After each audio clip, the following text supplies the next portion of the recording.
Yan, sobrang bango. Napakabango ng bawang. So yan guys, okay na yan.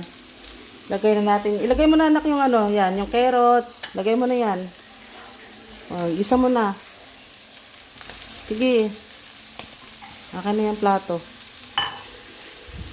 Haluin mo. Dahan-dahan. Sige lang. Yan, para matuto ka. And then, lagay mo na yung, ayan, yung kikiam, tsaka yung ano, tundahan. Yan. Lagay mo na. Yan. Halo mo. Iwan pa yung isa. Dahan-dahan lang. Lumalabas na yung ano. Tumatalon na yung niluluto mo. Next mo yung ano. Yung? Sige. Ano mo yan? Ayun. Lagay mo na yung sitsaro.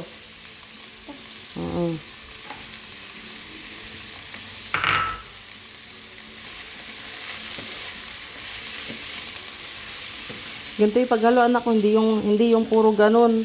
Ganito oh. Para yun nasa ilalim umangat. Yan. Mapunta sa taas para maluto din. Yan. Yan. And then next mo yung ano. Oo. Cabbage. Yan.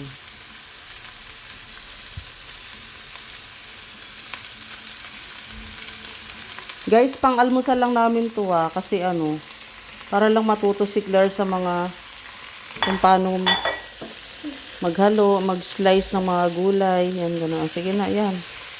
Yan mo. Meron kasi ako nito sa ref, kaya sabi ko gawin namin almusal.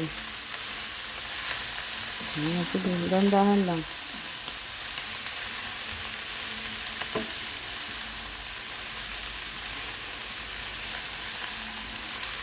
Kapag nasa cooking na kayo, dapat galingan mo yung paghahalo. Yung lasa ng niluluto mo. Importante dyan yung lasa.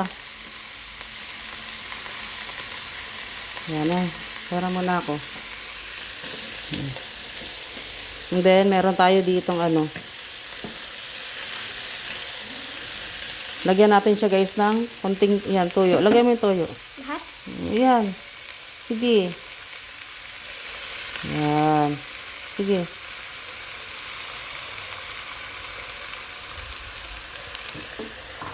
Igigisa ko muna to guys, pang ano lang. Bago tayo magpakulo ng ano, tubig.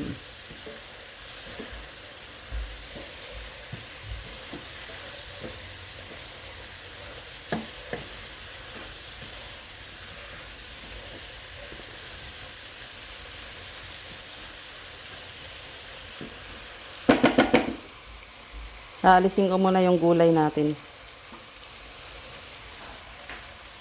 Gulay?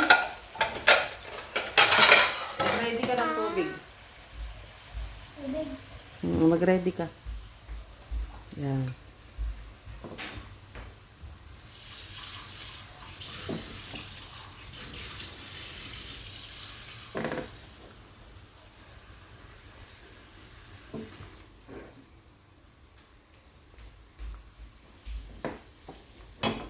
Tapos diba ilalagay nito? Ma? Mamaya yan, pagka kumulo na yung tubig.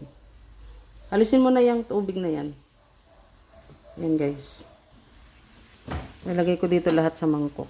Ay saan? Yan. Okay na guys. Yan ang ating gulay.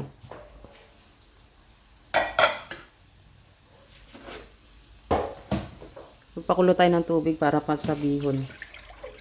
Yan. Lagyan mo pa to anak.